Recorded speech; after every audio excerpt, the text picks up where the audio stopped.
ম্যাডামকে বলেছিলাম, ম্যাডাম আমি জিয়া রহমানের উপরে 1000 বই গবেষণা আলোচনা সংগ্রহ করেছি।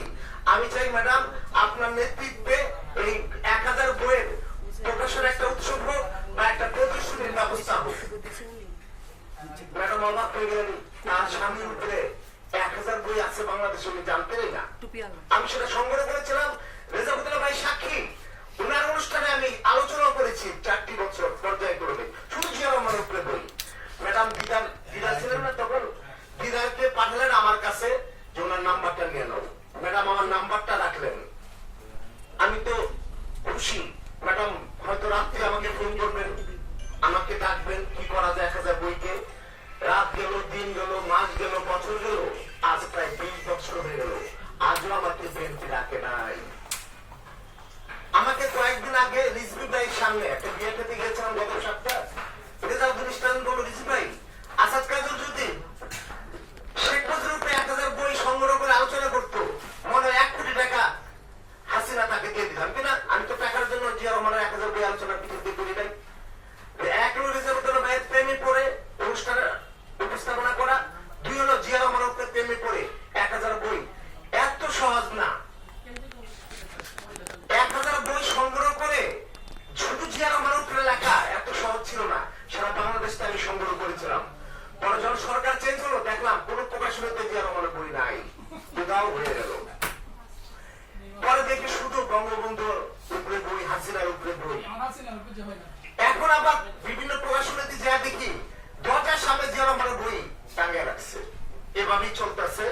তো রেজাউদ্দৌলা ভাই, সেই স্বপ্ন আমার এখনো আছে। আপনাকে পেয়েছি 20 বছর পর। আপনি আগের মতনই আছেন, একটু 20 বছর ভুল হয়েছেন, কিন্তু আমি বিশ্বাস করি সেই স্মৃতিতে অম্লান রেজাউদ্দৌলা চৌধুরী ভাই বয়স বাড়েনি, এখনো তরুণ আছেন। আমি রেজাউদ্দৌলা ভাইকে বিএনপির এত একনিষ্ঠ কর্মী আমি খুব কম দেখেছি। নীতি বিসর্জন দেননি রেজা ভাই, এই বিএনপিকে আঁকড়ে ধরে এখনো বসে আছেন। ওনার যা গণ্য কি হলে নানা ধরনের, উনি কিন্তু খুব পদ পদবি যে পেয়েছে, মন্ত্রী কিছু হয়েছে তাও না। বিএনপি আমাদের তেমন সুযোগ সুবিধা খুব একটা পায় না, কিন্তু ভালো কর্মী ছিলেন। রেজাউদ্দৌলা ভাই বিএনপিকে আঁকড়ে ধরে রেখেছিলেন।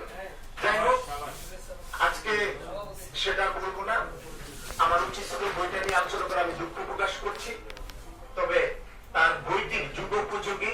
এই ধরনের বই বাংলাদেশে আরো বেশি বেশি হওয়া দরকার। খুব কম অখাদ্য বই ভরে গিয়েছে, কিন্তু তার বইটি একটি খাদ্যে পরিপূর্ণ। তার বইগুলি দেখলাম আমি অল্প করে, নানা ধরনের রূপরেখা আছে, নানা ধরনের পরামর্শ আছে। এই ধরনের বই আরো বাড়ো, এবং লেখককে অনুরোধ করব, এই পাতলা বই না, আগামীতে আমি আরো মোটা বই আপনার কাছে চাই ব্যক্তিগতভাবে। আমি, আপনারা জানেন, এটেল নিউজে কবিবাড়ি নামে একটি অনুষ্ঠান 5 বছর যাবত আমি উপস্থাপনা করি। সেখানে কবি, সাহিত্যিক, বিভিন্ন লিজেন্ডদেরকে আমি উপস্থিত করি।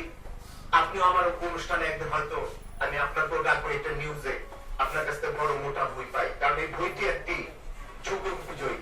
আর আরেকটি বই বলি, আলোচনা করার আগে বইটি একজন আলোচক থাকলেই হয়, প্রধান আলোচক। বইটা যদি একদিন আগে দিয়ে দেয়, কারণ একই আলোচনা কিন্তু আমরা বারবার করি।